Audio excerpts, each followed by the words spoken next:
joined by Constance Choi, the legal mind behind Payward and the in-beta Kraken trading platform. Constance, you've been traveling recently to discuss the possible regulatory issues overshadowing Bitcoin's otherwise pretty bright future. Can you tell us about your experience? Sure, and thanks for having me on the show, Adam. Well, first, it's a very complicated regulatory regime.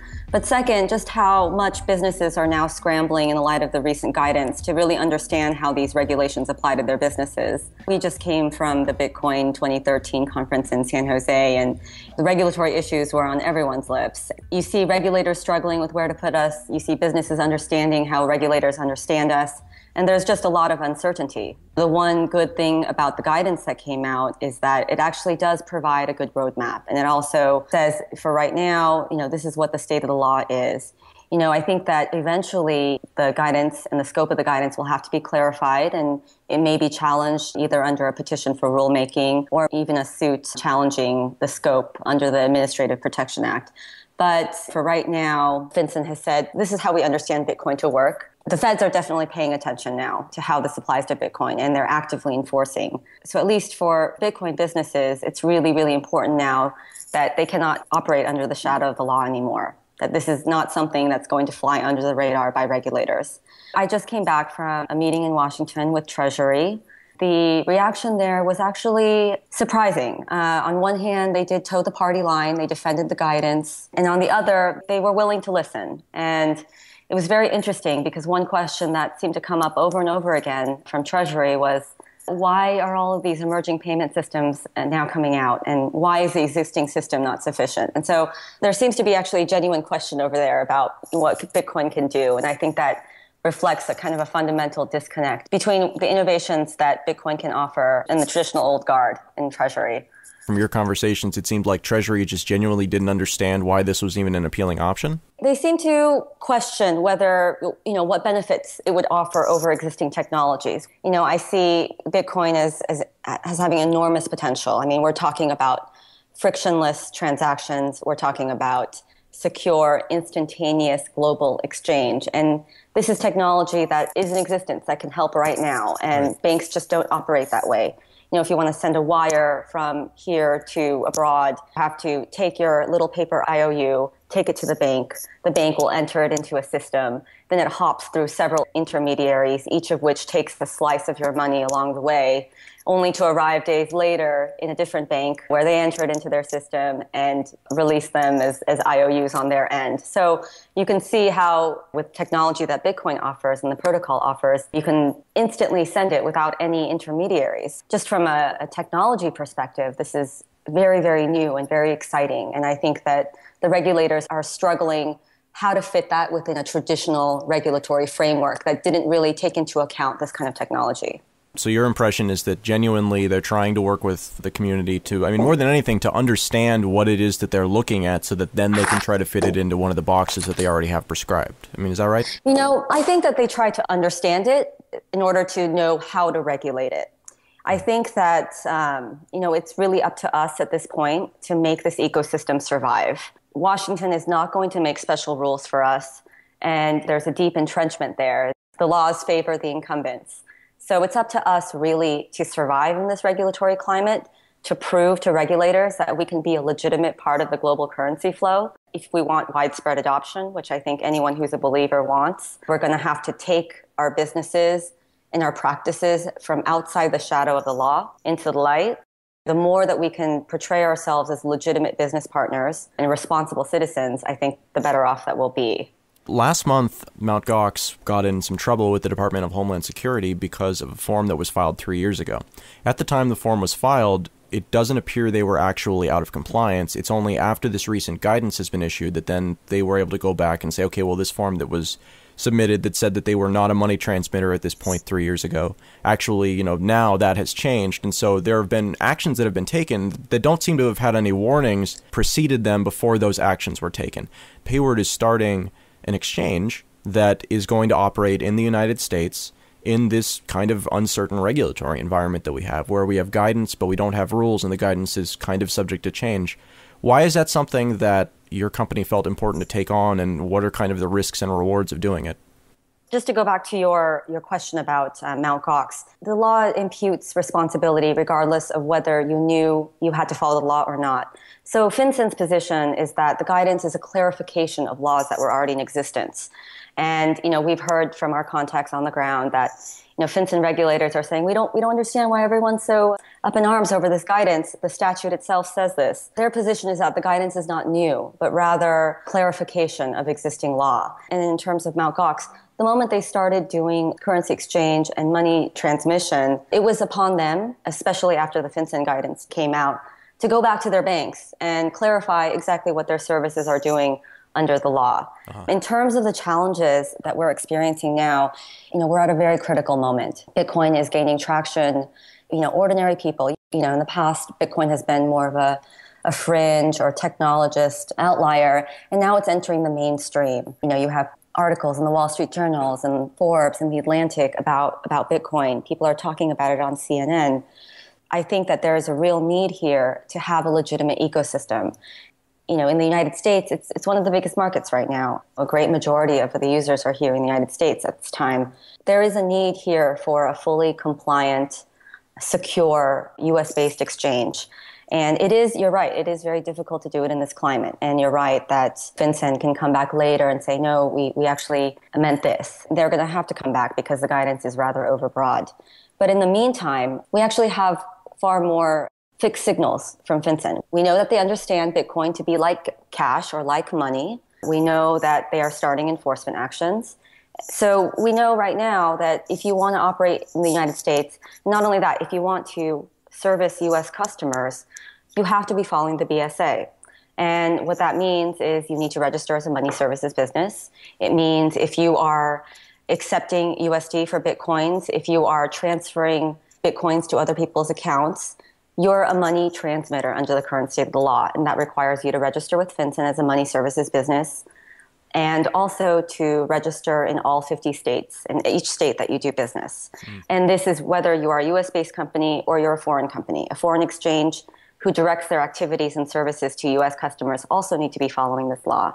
So at least for now, we know we're in this money transmitter bucket, and in the future that might change. But the requirements are actually very clear on what you need to do now. So it actually seems like it's easier to be kind of big in this situation and to have all of the resources to, have legal counsel, things like that. Now, from your interpretation, this is something we've been going back and forth on the show. Do you think these guidelines apply to small person-to-person transactions too? I mean, if those could be detected, would those fall under money transmitter guidelines? The guidance was careful to say that an individual user who transacts in Bitcoins is not a money transmitter for the purposes of the BSA. And they're right. This BSA, the Bank Secrecy Act, is meant to apply to financial institutions like banks and other non-bank financial institutions, not the individual end user. It's not meant to reach that far into private lives. Right. Now, the problem is, in their definition of an exchanger, that language is broad enough to potentially cover individual users. And so it's clear that on one hand, they didn't intend to cover the users.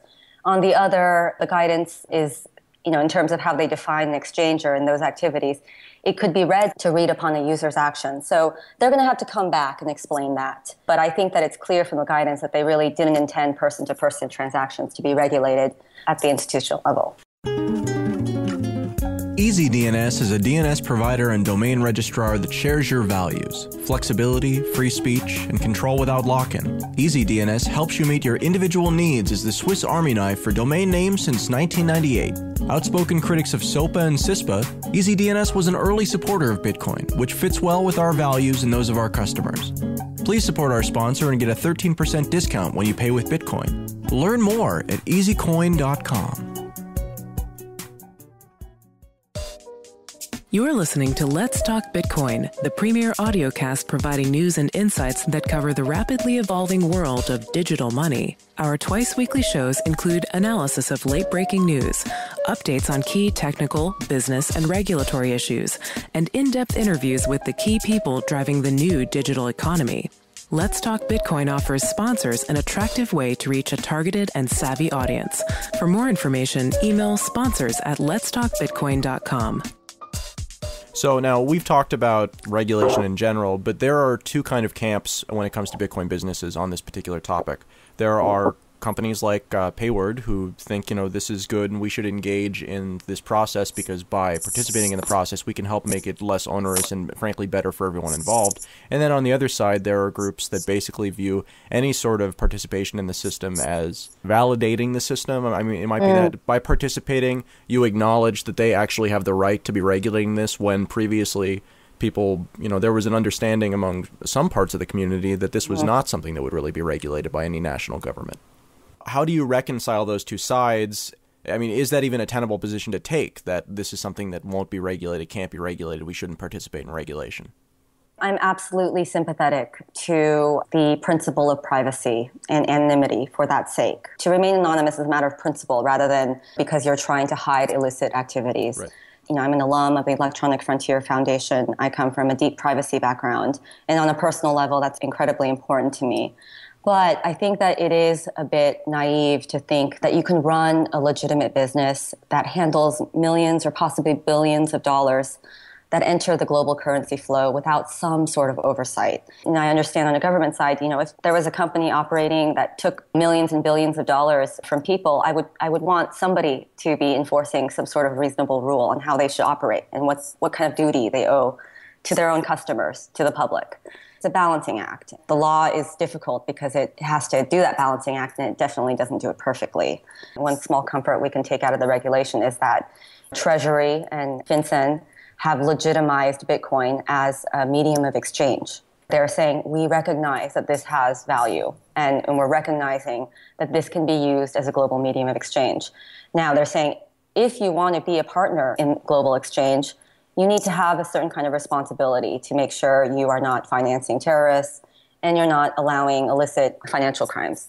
I think that if we want the ecosystem to survive, again, we need to take this business from outside of the shadow of the law, from outside of Silk Road activities into, merchants who take Bitcoins, to users who are able to spend Bitcoins at their local stores, to banks and institutions who accept payments and accounts that hold Bitcoins. So in order to do that, in order to be a player, you do need to follow the law. The law is reactionary. It doesn't prescribe what innovations and how the world should look like. What it does is it reacts to what the world is. I think that everyone would be better off if Bitcoin is adopted, if the ecosystem grows. And when it grows big enough, it may make sense for the government to look back at this and say, hey, here are all these different buckets we could have put it in. We could have said it was money. We could have said it was a commodity. We could have said it was just a different kind of foreign currency that isn't a national currency. And it may be time, once this ecosystem is big enough, for them to say, maybe we need to create a whole set of rules because the existing framework is too clunky and it doesn't really address what this technology can do and what it does. But just the plain truth is, right now, it's up to us to survive in this climate and prove ourselves in this regulatory framework. Let's put on our forecaster hats for a second and wildly speculate about what various scenarios are that could happen. Broadly speaking, let's assume that things don't go well and that we get regulations that don't make things easier, make things harder. What do you think that looks like a year from now or so?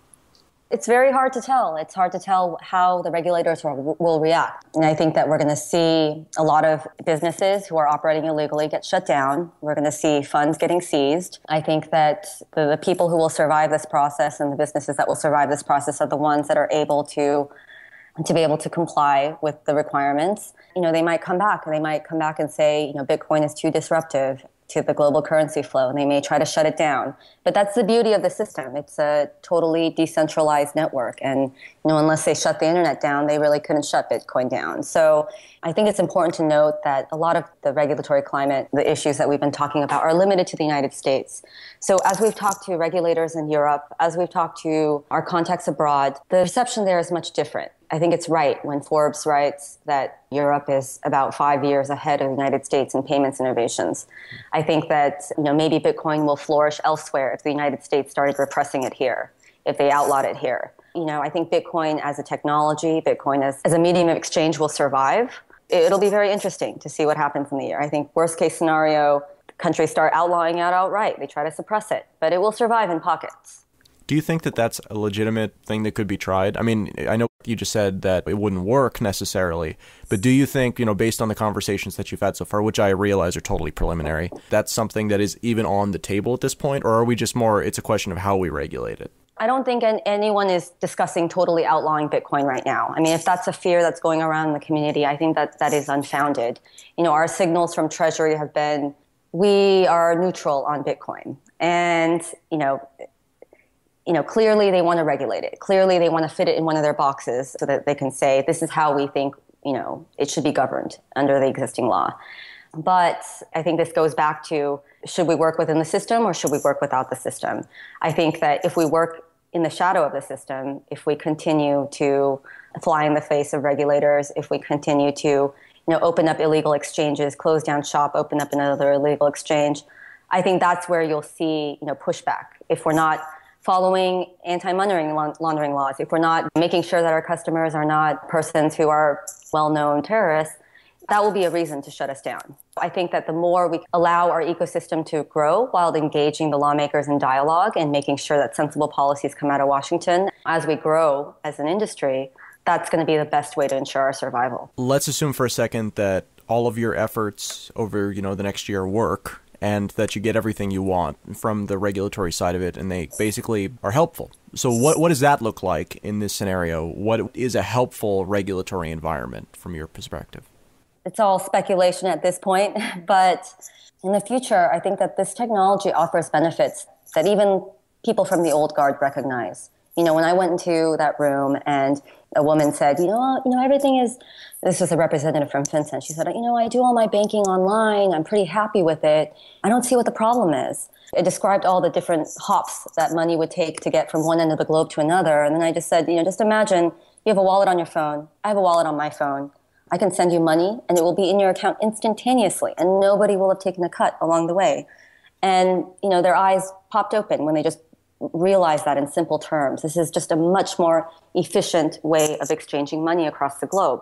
So, I think that if we were to prove ourselves in this space, if we are able to ensure the integrity of our systems and make sure that we know where our funds are coming from, we know where they're going, we know who our customers are, I think that the regulators will be much more amenable to talking with us about how we can shape our industry to be a bigger part of the economy, because they are interested in growing, the economy. Once we become big enough players for Treasury to pay attention to and for these different regulatory bodies to really, wake up and consider us as players in the financial services market, the more they're going to be willing to work with us to make new laws that make sense for what our services do. Again, I'm talking about the United States. I think that in Europe and elsewhere, they're already embracing Bitcoin and virtual currencies as carrying a great potential. They're not as reactionary. So, you may see very different developments outside the United States than you see in the United States. So you see in the US, they're a bit more entrenched. They are very heavy-handed in their regulations. I think you will see innovations and new, more sensible laws happening elsewhere first. Kraken is a centralized exchange. There's been a lot of talk recently going around the community about the idea of these decentralized peer-to-peer exchanges that don't have a central structure are a way to automate almost the over-the-counter market that has developed for Bitcoin over the last 3 or 4 years. I don't really see a way that something like that can fit into the regulatory structure, and so I'm curious for your thoughts about it, both from that perspective and competing against something like that. Anyone who handles Bitcoin or any other virtual currency right now, kind that you're talking about, it is decentralized. So, Bitcoin doesn't exist on any one system. I think that exchanges need to make sure that the partners that they're working with are also compliant, because no matter how good your controls are, no matter how good your gateways are, the point of vulnerability is the weakest link. So if you're partnering up with exchanges that are not being responsible gatekeepers, then it really has the ability to taint the entire system. And again, I think that you're right. It's going to be very, very difficult to regulate a fully decentralized network, and I think the government recognizes that. I think that right now, the peer-to-peer model is not inconsistent with what we can offer. I think that the ecosystem needs a lot of players. It needs diversity. And so I encourage other models. I think that the one that is hopefully the market will decide which one is the most efficient, and that the governments will be able to regulate that practically.